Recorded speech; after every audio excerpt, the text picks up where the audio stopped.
بسم اللہ الرحمن الرحیم۔ السلام علیکم ناظرین۔ ایک رات فرعون نے ایک خواب دیکھا کہ شام کی طرف سے ایک آگ آئی اور اس آگ نے تمام گھروں کو جلا ڈالا، جبکہ بنی اسرائیل والے محفوظ رہے۔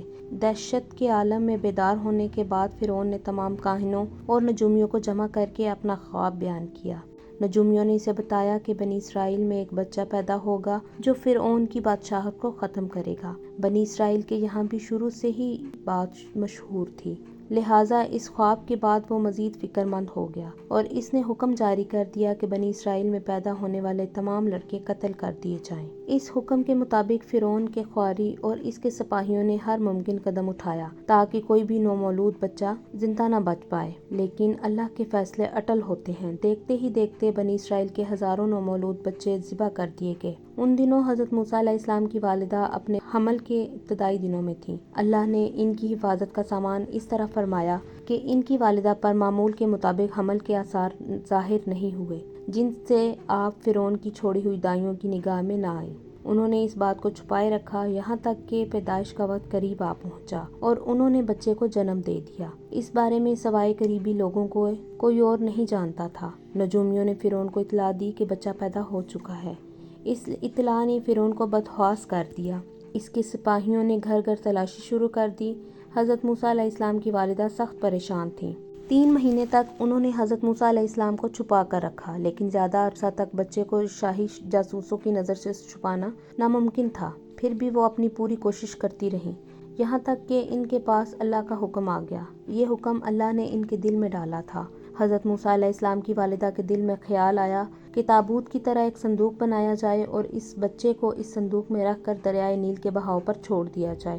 حضرت موسیٰ علیہ السلام کی والدہ نے اللہ کے حکم کے مطابق بچے کو صندوق میں رکھا اور دریا میں چھوڑ دیا۔ ساتھ ہی موسیٰ علیہ السلام کی بہن سے کہا کہ تم اس کے پیچھے پیچھے چلتی جاؤ۔ لہٰذا وہ دریائے نیل کی موجوں میں چلے اور ان کی بہن کنارے کنارے چلی۔ صندوق بہتا ہوا محل کے ایک تالاب میں پہنچ گیا۔ وہاں فرعون کی بیوی اور خادمائیں لطف اندوز ہو رہی تھیں کہ صندوق پر ملکہ کی نظر پڑی۔ اس نے کنیزوں کو حکم دیا کہ صندوق کو تالاب سے نکال لاؤ۔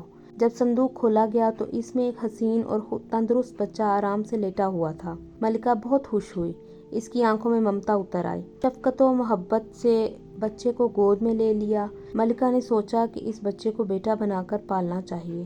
محل میں کسی نے خدشہ ظاہر کیا کہ یہ بچہ بادشاہ کی سلطنت کو ختم کرنے کا سبب بھی بن سکتا ہے۔ فرعون کے دل میں بھی یہ خیال آیا کہ کہیں یہ بچہ بنی اسرائیل کا وہ لڑکا نہ ہو جس کے بارے میں نجومیوں نے پیشن گوئی کی تھی۔ لیکن فرعون کی بیوی نے کہا، یہ بھی تو ہو سکتا ہے کہ یہ بچہ ہماری آنکھوں کی ٹھنڈک بنے، یعنی ہم اس کو اپنا بیٹا بنا لیں۔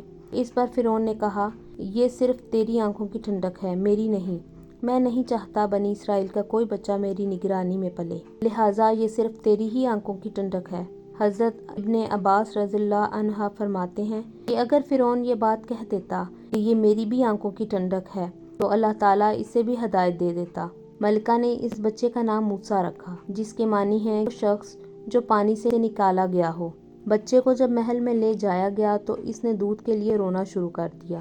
بچے کے پاس دودھ پلانے والیاں لائی گئیں، لیکن بچے نے کسی عورت کا بھی دودھ نہ پیا۔